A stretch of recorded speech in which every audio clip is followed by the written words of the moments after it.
I was organize it like this. I will first show you some elements of a few recent projects, and they're all aimed at thinking how the arts and culture, and in particular the spatial dimension of the arts and culture, can not contribute but form spaces of negotiation, form complex spaces of cultural negotiation that are extremely different from the ones that are at COP, which are bureaucratic and institutional spaces of negotiation, where everybody recognizes the other already and they know exactly what is at stake from the outset. I think that the point of the projects that I want to show you this evening is how culture can make different groups negotiate with entities that are really unknown. And this is in order to bring a deeper transformation to the way we relate to both different processes and different agencies, material and biological agencies on one side, and the different ways in which we can associate on the other. So it's the two ways in which we can think of becoming sensitive to the multiple conditions that we inhabit in this period of climate chaos.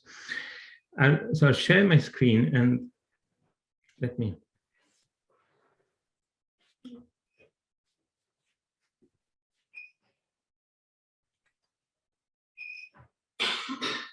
So let me share this actually. I don't know if you see it.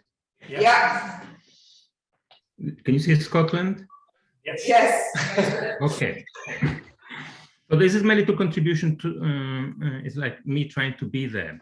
And this is really nothing. On the left, you see, of course, Gaelloch and the HM&B Clyde nuclear submarine base, and on the right-hand side you see sea level rise. And of course, you might think Scotland is not going to be that affected compared to many other countries in the world. But if we are all good boys and girls, and we do manage to meet the Paris Agreement of 2015 of trying to maintain global warming well beneath 2 degrees centigrade, and the minimum target is 2 degrees centigrade, we will have enough locked-in energy to make into the Earth system to make the entire ocean swell well beyond the 1.8 meters that are forecasted by the end of the century. And by the way, we've already seen the sea rise more than 1 meter in the last 30 years. So what will happen, of course, is that the nuclear submarine, which is next door to you, is going to be, nuclear submarine base is going to be completely underwater. And the most incredible thing, of course, will be that Loch Lomond will be beneath sea level.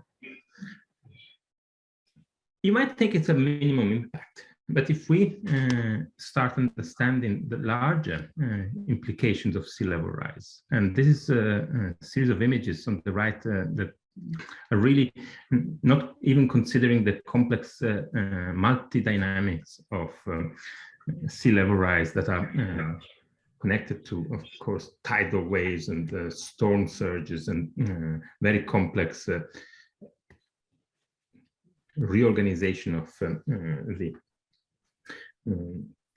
currents and the relationship between the atmosphere and land. We start seeing, for instance, in the southern part of the United States, that areas that are locked in sea level rise are already covered today by more than 1.5 billion people. It's the areas where more than 1.5 billion people are currently living, and as the image on the left indicates, is really the areas of critical infrastructures, megalopolis, hospitals, the key nodes of the global supply chain. And we have only 30 years to decarbonize our society, and in the last 30 years, we completely transformed the way in which organize these very crucial spaces of the coast. And so the first thing that I wanted to bring to your attention is really this notion of the locked in energy. We tend to think that the Earth can turn very quickly to a condition similar to the one of, let's say, 30 years ago, if we would reduce the emissions. Actually, the Earth is a complex system. It's an Earth system that combines multiple dynamics, and there's a risk beyond 2 degrees, between 2 degrees and 4 degrees, of reaching a tipping point of a runoff Earth, which will see the entire Earth go well beyond the inhabitability processes. And these are well-known facts. And these are well-known conditions that, of course, are at the basis of the negotiations that are happening today in Scotland and in the last week, and are going to shape the possible outcome of the negotiation of COP. The difficult part, of course, is that the negotiation of COP are connected to emissions. There's no discussion seriously on the table to stop extraction of resources, and even before burning them, the extraction of resources is not even on the table. What we're trying to stop is emission in order to reach net zero by 2050. So today I wanted to really show you 2 projects that I think might allow some of the discussion to become more focused about how we need to really move from an idea of reducing emission and decarbonizing to what is most urgent: keep oil in the ground. And the situation, of course, is quite obvious. In order to reach the rapid decarbonization and the conditions that will allow inhabitability of the planet, not only by humans, but throughout the biosphere, we need to, first and foremost, take the many decisions to keep oil in the ground. We know that there are going to be many decisions, but they also know that the ultimate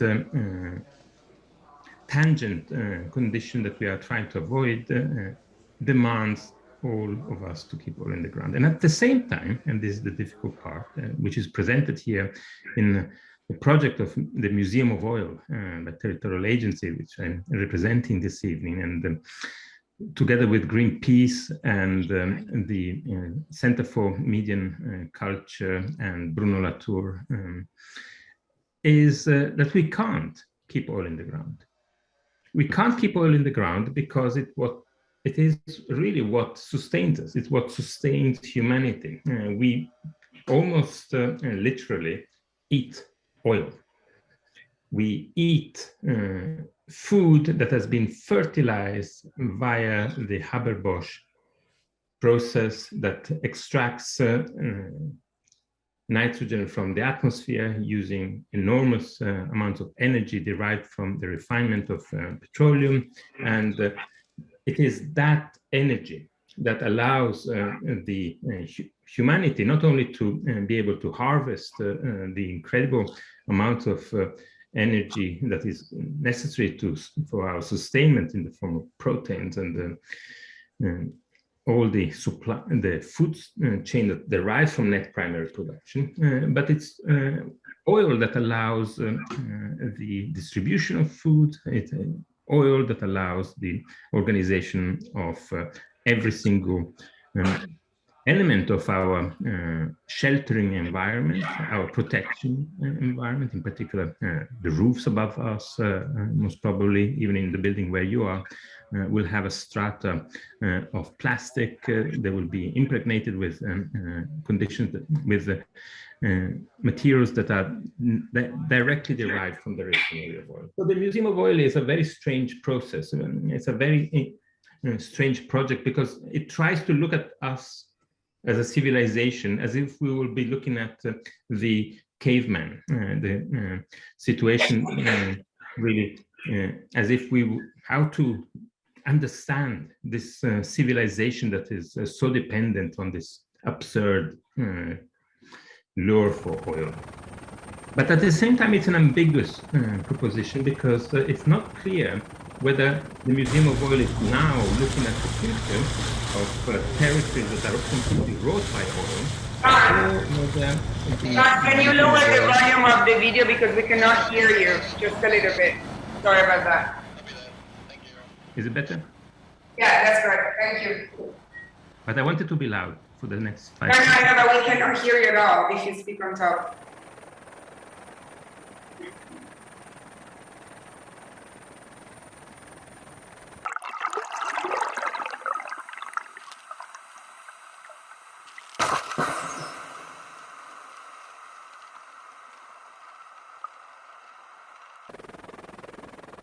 I hope that that was very loud, but I will keep it quiet for the next. So the question is really, it's not clear where we are in the Museum of Oil. It's not clear whether we are today, whether we are in the future, or whether we are even in the past. And what we are doing in the Museum of Oil is creating this ambiguity of time and space in order to really be clear that we can't keep oil in the ground unless we decide collectively, not all, but through a multiplicity of collectives, to make the very complex reorganizations of territorial structures. And so what we're putting forward in the case of the Museum of Oil is the notion that what we need to do is, in face of the complex and let's call it climate chaos that we are facing, is to reorganize territories. That means that we need to reorganize how we live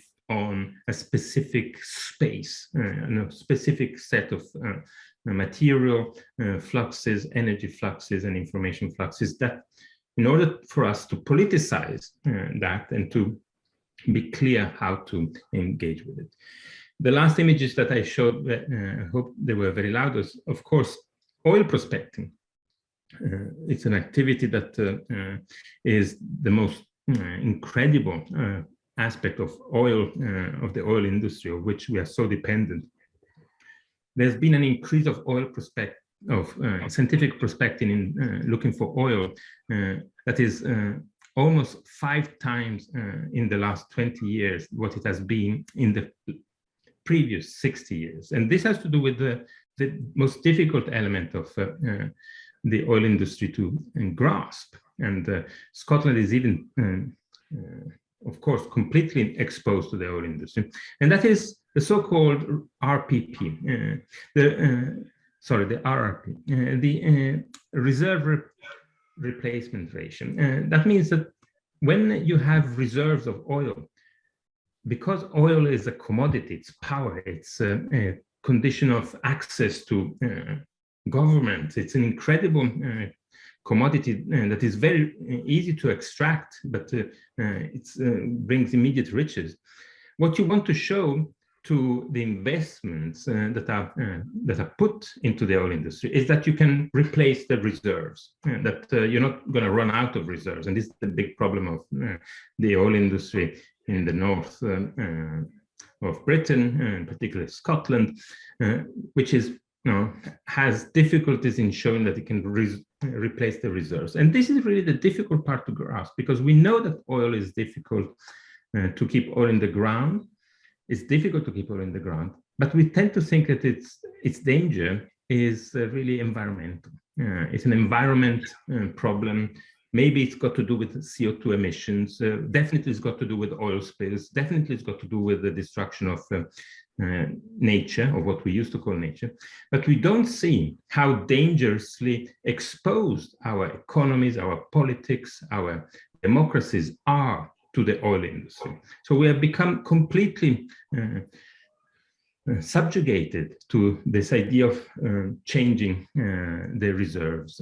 And so the connection here, I think, is for the discussions that you might be having in Cove in these days, is really how to shape a space where the difficult decision to keep oil in the ground can be articulated as a space that is cultural, that demands a multiplicity of agents to reassess where they live and what is it that they depend on in order for them to start preserving them. It's a project of radical conservation.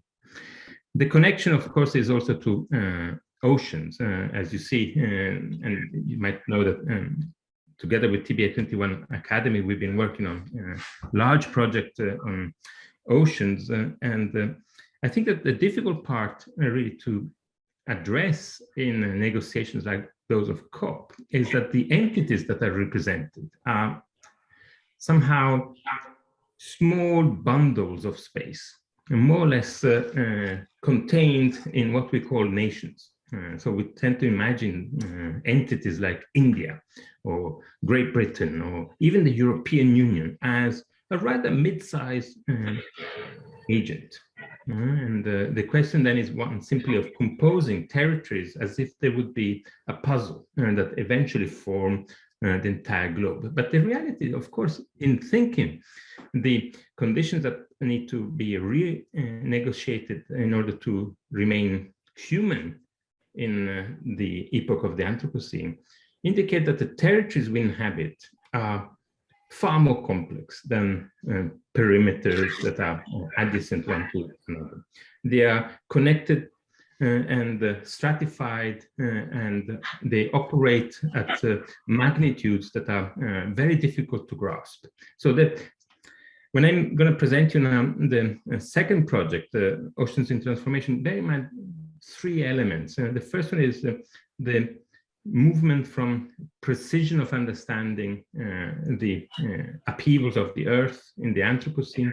The second is the magnitude of this upheaval and the difficulty in imagining and attaching ourselves to the territorial, the spatial structures that sustain us.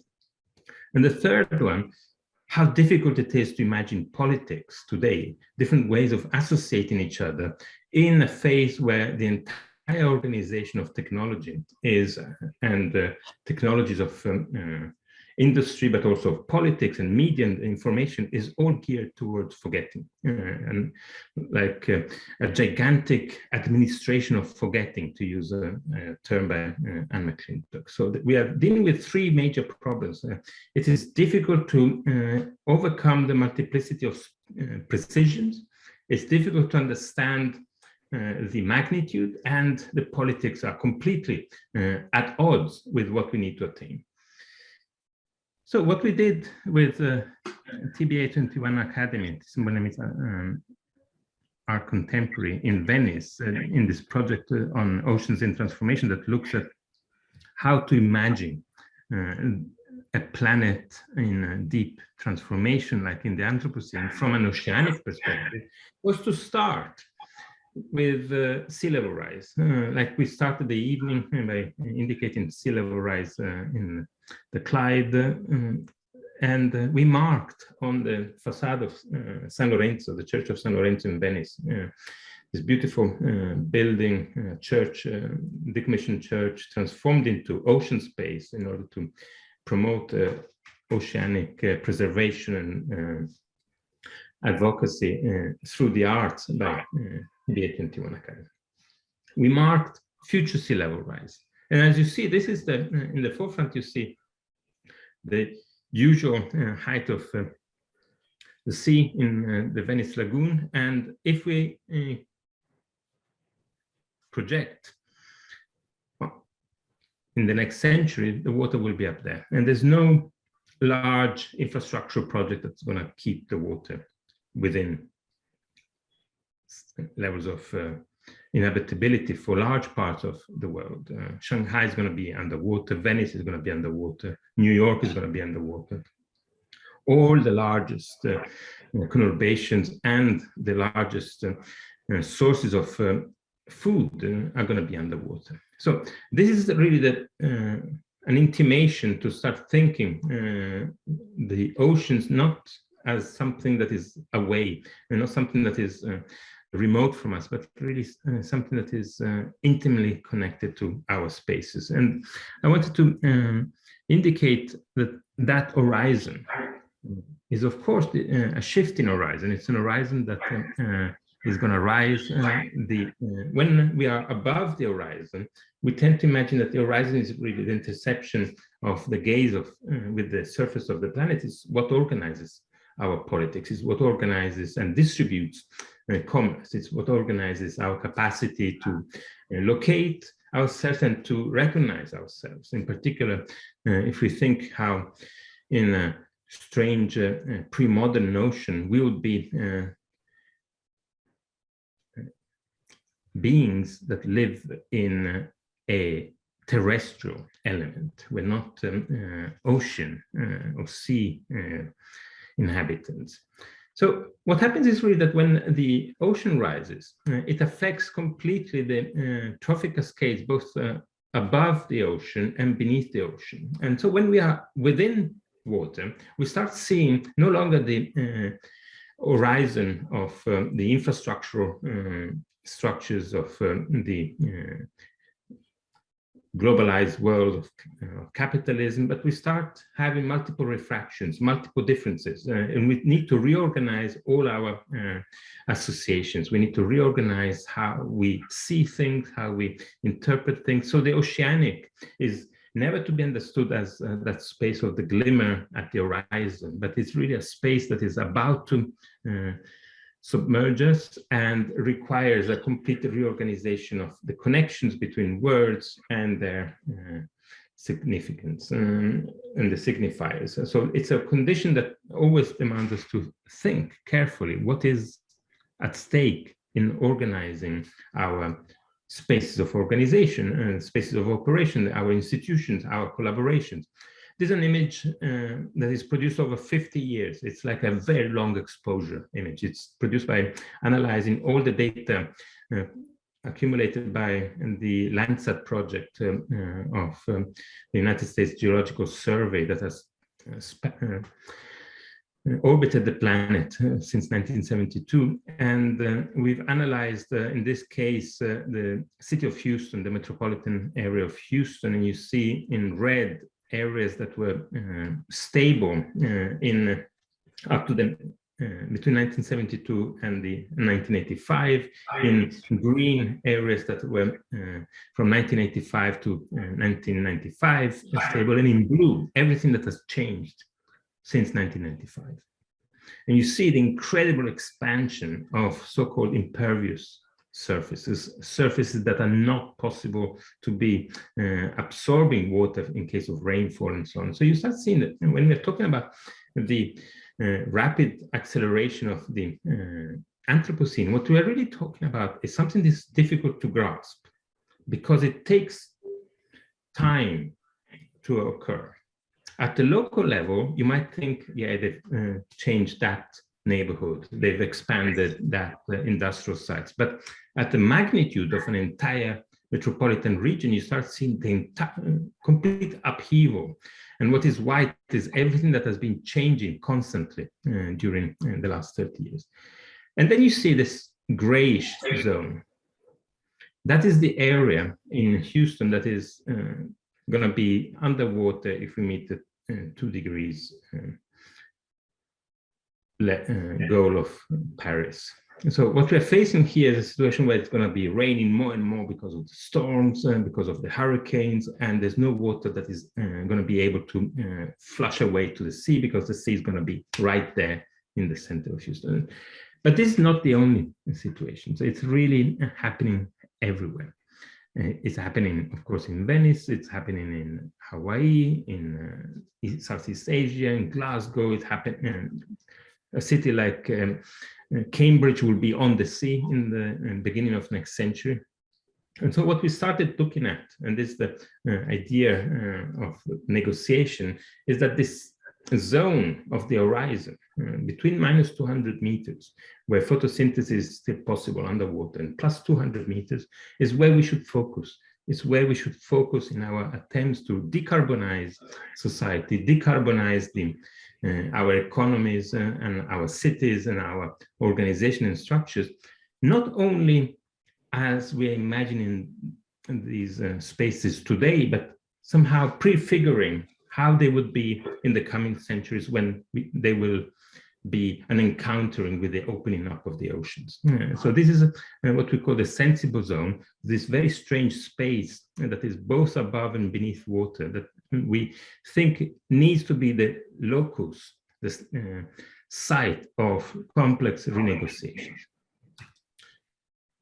The difficulty of dealing with this thin zone where land, ocean, atmosphere interact in the most dynamic way is that it is exactly the location of the multiple extractions of contemporary capitalism, oil, fish, mineral resources, the global supply chain all goes through this very thin layer. It's really where humanity has turned itself from a species that was more or less equally distributed in all temperate zones to a coastal species. More than 50% of humanity in the last 20 years has turned into cities, and these cities are on the coast. We've transformed radically the material basis, and the question is really how to get attuned to this new figure in the making that is shaping itself at the horizon of sea level.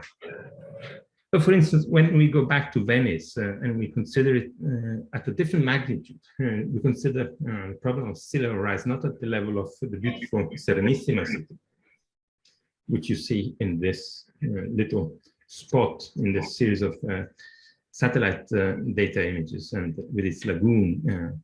But if you start understanding the magnitude of what we're going to face is really heartbreaking on many levels. And we will have a situation where all of this area that you start seeing here at the beginning of next century is going to be completely submerged.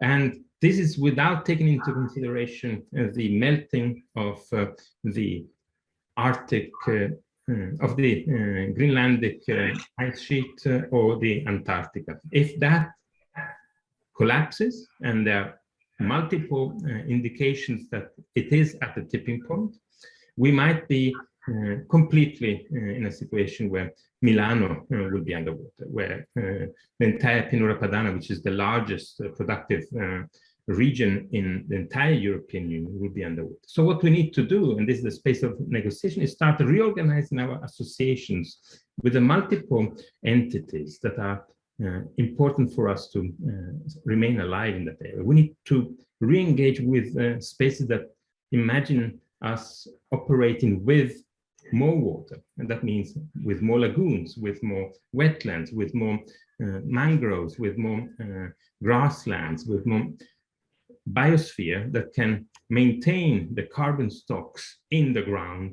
Again, keep oil in the ground means also keep all the biomass in the ground in order not for it to release the carbon.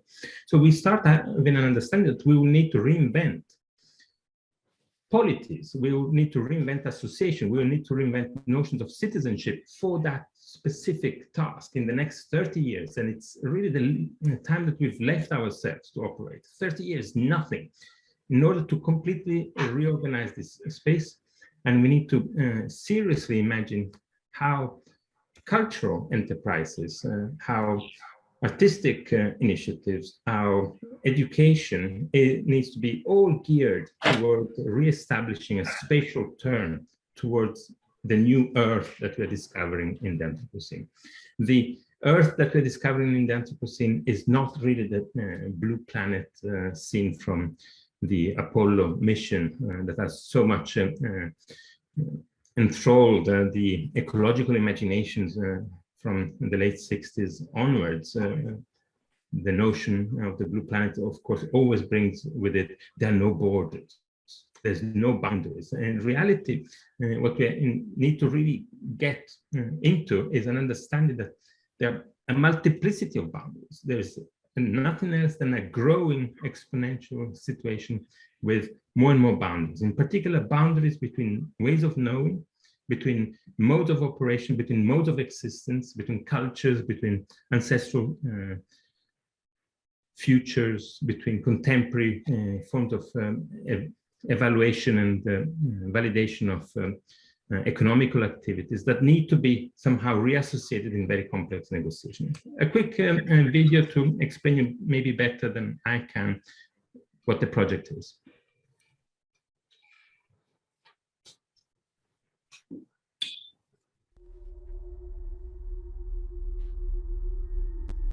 Hello, My name is Markus Reymann. I'm the director of TBA21-Academy and its home, Ocean Space.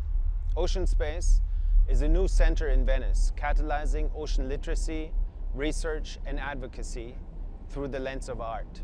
It's a collaborative platform that brings together artists and scientists, architects and activists and researchers to together foster ocean imagination and ocean action. And as we're in Venice, we chose for the second exhibition of Ocean Space, we chose to work with an architecture collective called Territorial Agency and present their work Oceans in Transformation, which is the culmination of a 3-year long-term research commission that started with the investigation of sea level rise.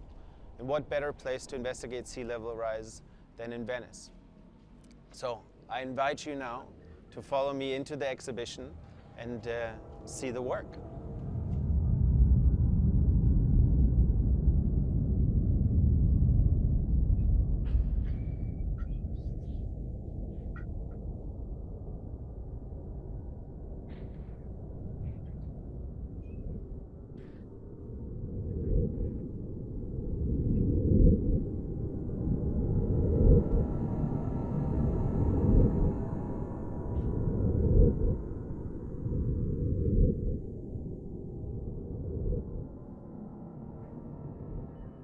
Territorial Agency has been investigating the Anthropocene, the age of the transformation of the planet, for about past decade or more, trying to contribute to the amount of knowledge produced by various scholars about this particular age and the transformations it brings about.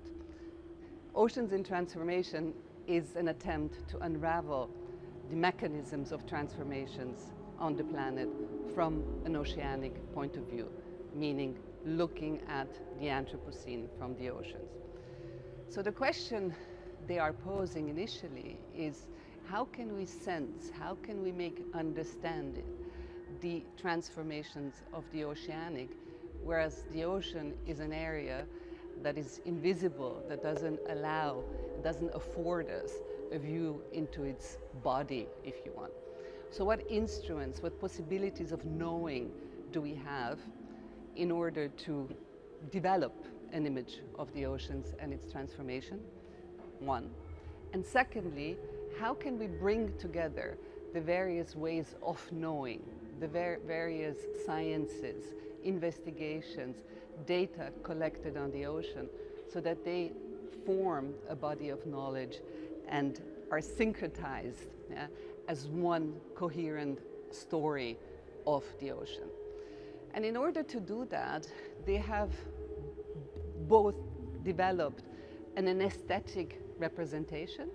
These are the fields of images and compositions that you see behind me, but also a conceptual repertoire that is very important for us to understand, because it is the ideas, the understanding, the ways of knowing that perhaps also lead us to a better safeguarding of the ocean in our future.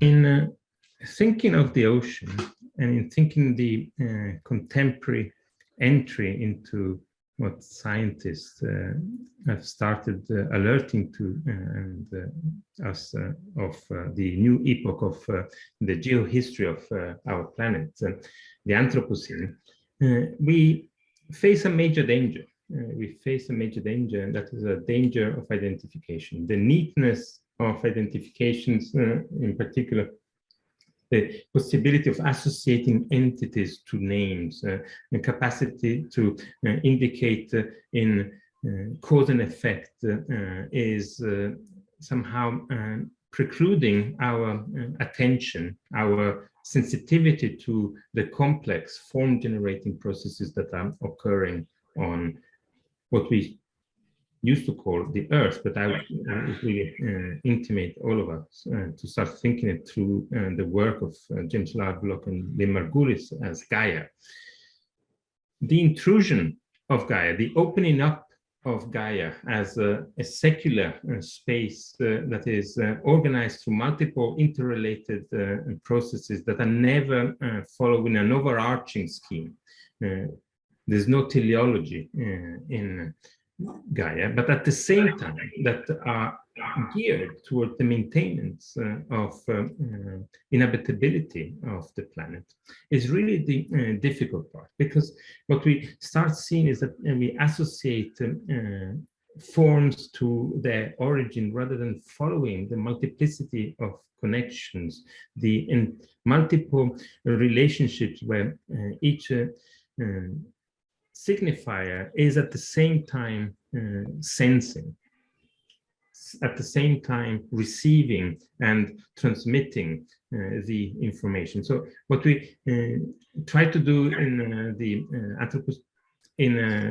study of the Anthropocene ocean, in Oceans in Transformation, is really an attempt to become sensitive to the rise of a new figure in the making, which is a new paradigm of the Earth that has completely transformed the water cycle, the carbon cycle, the nitrogen cycle, and the larger energy cycles of the planet, which is the technosphere, which is a new term coined not even 5 years ago by a paleontologist, Peter Haff, a member of the Anthropocene Working Group, who identifies this entity as quasi-self-organizing, quasi-autonomous element of the Earth. And we tend to think it, because it's composed primarily by humans and all the elements that sustain us, domesticated animals and plants, including fishing areas, the extraction of minerals and resources that we deploy in order to remain alive, the energy fluxes and the material fluxes, and the information fluxes in the form of bureaucracies, cities, states that sustain us. This is a self-organizing system that is metabolizing oil, and it's not recycling anything. It leaves behind it a gigantic trace, a debris of waste that is now impinging on the atmosphere, on the ocean, and on land in the form of 30 trillion tons of debris. 30 trillion tons is the total mass of human trace fossil. 30 trillion tons is difficult, is a mind-boggling number. It's equivalent to 30 centimeters, around 30 centimeters of rubble everywhere. If you take a look around you, for instance, at the projector that is projecting my image, that is part of the technofossil. And if you look at the building around you, the complex relationship between concrete, glass, metal, cables, and wood, all of that sum up around the entire planet reaches 30 trillion tons, which is the equivalent of the total land biomass. And another indication is that we use almost 1/3 of the total net primary production of the planet. That means the production of life out of the sun. 1/3 of it is completely taken by humanity. We have become the major predator of all ecosystems. We are the major predators of krill that used to be eaten mainly by whales and sharks in the Antarctica. We are now extracting little tiddly elements in order to feed the salmon in Scotland. And what is happening is that this new figure is operating at different levels of intensity, not as a new Earth in extension, simply a new sphere that is completely available. It constantly interacts with the multiplicity of processes that are connecting land, ocean, and sea, and the atmosphere. So it's really difficult for a project that is focused on the oceans and transformation to only look at the oceans, because it's no longer possible to have that direct distinction. And in spite of the fact that we've emerged as cultures and civilizations out of the long period of stability of the Holocene, which is really demanding an understanding of the distinction between land and water, what we are facing today is an oceanic Anthropocene, an Anthropocene that is dominated largely by the changes in the energy system of the ocean. It's changes that are difficult to grasp in their magnitude, but they're even more difficult to grasp politically. So, for instance, if we follow a trajectory, trying to intercept along this trajectory the multiple changes that are occurring between West Africa and the mid-Atlantic and the Amazon, we encounter a multiplicity of traces of the global supply chain that are, of course, reverberating with a very complex echo of imperialism and the triangular trade of enslaved people. And we are seeing very complex attempts to grasp the fact that the mid-Atlantic has already warmed more than 3 degrees. It is creating a very complex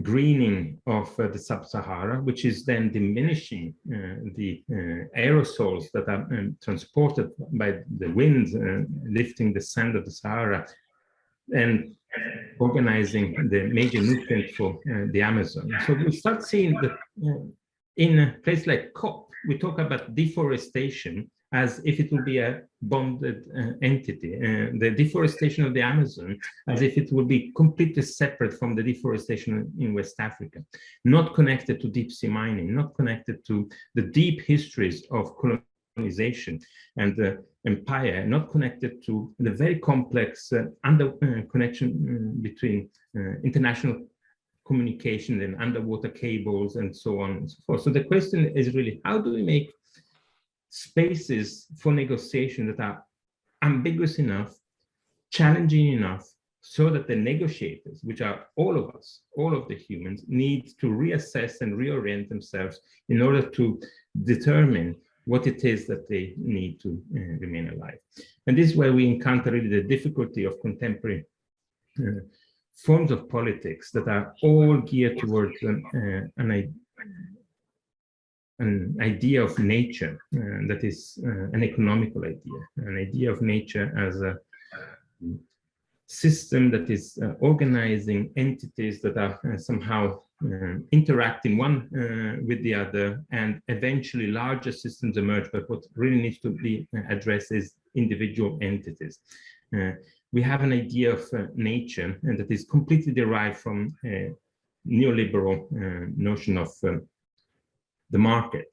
We are still in a neo-Darwinian, neoliberal understanding of life, and we really need, as culture, to associate ourselves with the best scientists, with the best economists, with the best artists, in order to start reconsidering what we used to call nature and make it into a far more realistic condition, not as an inert space that is orbiting the sun in Galilean fashion, but a space that is alive, where we can only be within.